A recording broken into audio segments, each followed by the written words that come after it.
No mames. Get the fuck out. Everybody, Tim Anderson here, aka Renfill, and welcome to the latest episode in my ongoing review series, Is It Worth It?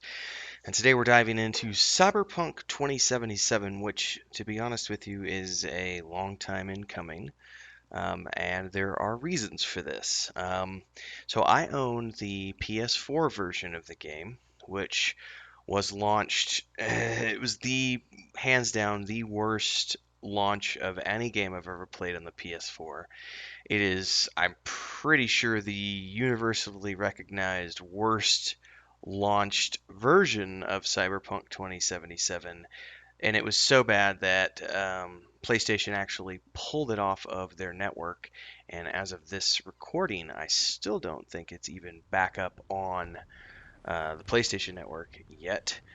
Be that as it may, they have done some significant patches and improvements to the game since it first came out. And that's kind of what I want to dig into today is whether or not the PS4 version is worth it. So that if and when it does become available again, for those of you who have a PS4 and are thinking about getting this game, is it going to be worth it to get it for the PS4, or should you just wait and do it on the PS5 if you're going to be planning on picking up a PS5 in the future, or if you should just go ahead and get it for the PC or the Xbox. So let's start with the fact that as of right now, I'm recording this video on the 17th of May, 2021, and I recently went in and played a few sessions for the first time since the game launched. And I have not had any blue screen crashes on the PS4, and pretty much all of the bugs and issues that I saw when I first played the game don't appear to be there anymore. So the patching and updates seem to have done all the things they were supposed to do. Um, there is still some hitching going on, and it's usually in areas where there's a heavy population or areas where you're walking in and there's about to be some sort of scripted event, and there's some times when it'll kind of lag out and it's a 1 to 3 second kind of pause, and then everything speeds up again and it catches up. I've had that Yo, happen Mr. V. in three What's up? sessions. I've had it happen It's good to probably see half a my new dozen employee. times. It's Happy not New Year. hugely noticeable, but it's still there. All of these types of instances were Mind if I places ask you where when something I about played your it when it employment? first came out, the game would crash. Would you rather The me game is no know longer something from crashing. nobody Knock on than wood, I to haven't hold seen in any front? crashes yet. And for the most part, it is extremely playable now as compared to what it was when it first launched. Which probably begs the question, because this series that I do, these review series, is all about, is it worth it? I do. So I played the first time through. This is gonna be a longer answer. So for those of you who want a quick answer, I apologize. It's not gonna happen. You're gonna have to listen to me ramble for a minute. I played the launch version all the way through, bugs and all. I was going to stream the game here on YouTube, and if you dig back, you can probably find the first three streams. I never unpublished them. They're buried somewhere from back when the game first went live in the live section here on my YouTube channel. Um, the blue screen crashes were so fucking bad that there was, I think it was during the third session, I had like 7 crashes in a 15-minute segment of gameplay, and I just decided after that that I'm not going to bother streaming the game at all. However, I did push through and play it um, and beat it. I did not do a completionist version. I just, I'm going to do most of the quests that I want to do. I'm not going to do all the quests. I'm not going to try to get every single skill point or anything like that. I'm just going to play the game like I would a typical RPG. Not going to skip any quests. I'll try to do everything I can.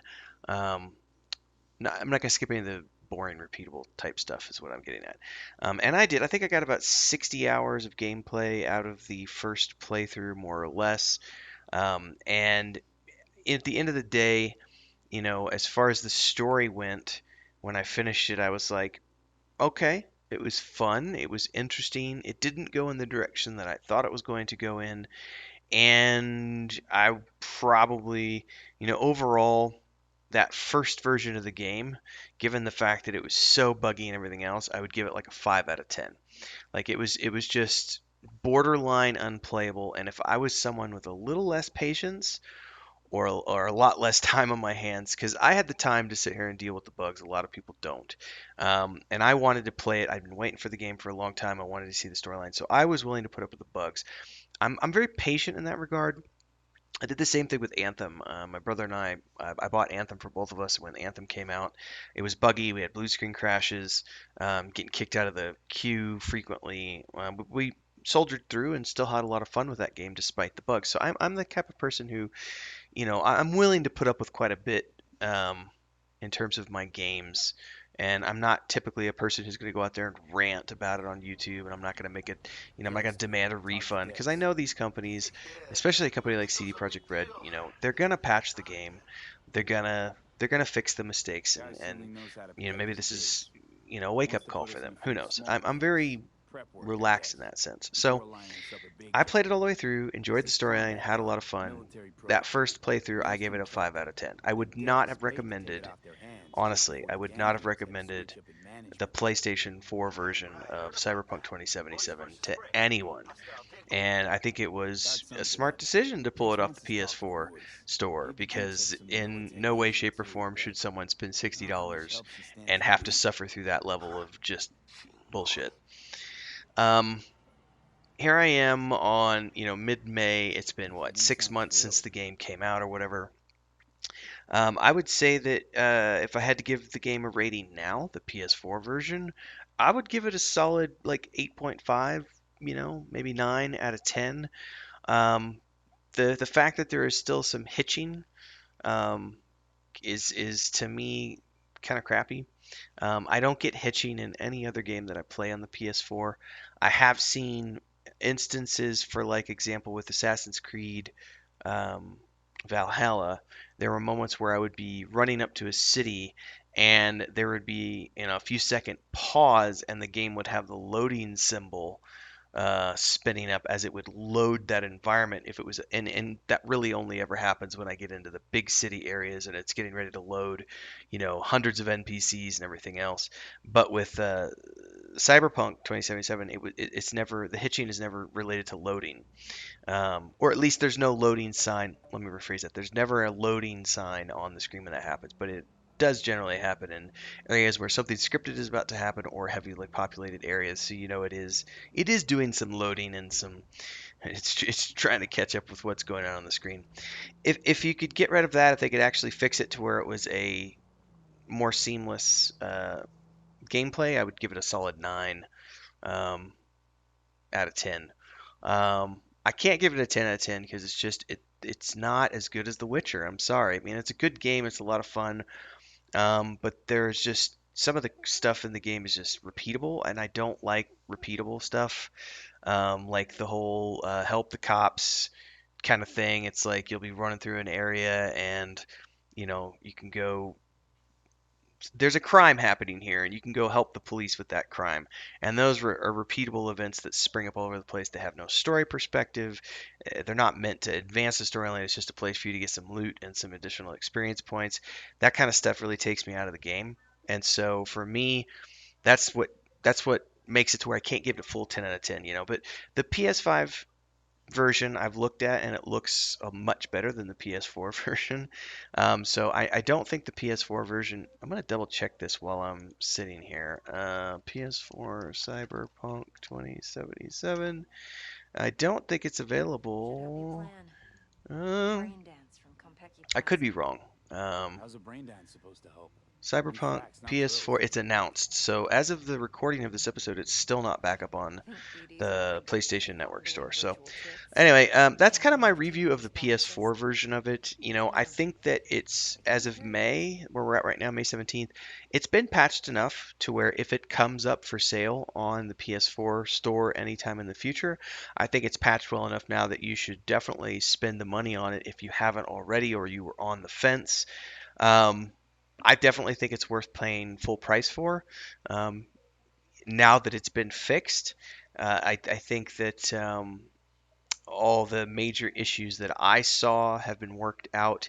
I still don't think it's as good as, at least from the gameplay I've seen. I don't own a PS5, and I don't have it on the PC, so I can't speak to those two versions. But I've watched people play them, and I have some friends that I know who play them on either one of those, and they have not experienced any major issues at all. And so I think that those two versions are somewhat unique. So my review is kind of unique to the PS4 as opposed to a general overview of the game. Um, to some degree. Like I said, I think that's a good game. I think it's worth buying. It's fun. The storyline is good. It is a CD Projekt Red game, and they appear to be spending a lot of time not only fixing the game, but they've talked a lot about the future of this franchise and how they really want to build up on this. And they have a lot of content planned for this game moving forward into the future, including all the DLC. I, for one, am looking forward to all of the DLCs. I'm looking forward to the additional content, and I'm very interested to see what they can do with this franchise in the future if they choose to pursue it beyond just the first game. Um, Hopefully, they don't have a botched launch like they did with this one for the next one they have. But again, it's not even available on the PS4 yet, so this review might not be worthwhile to some people, but I wanted to put it out there for those of you who might be thinking about getting for the PS4 when it comes up. Or maybe you purchased it for the PS4 and it was so bad that you just were like, screw this, I don't ever want to touch it again.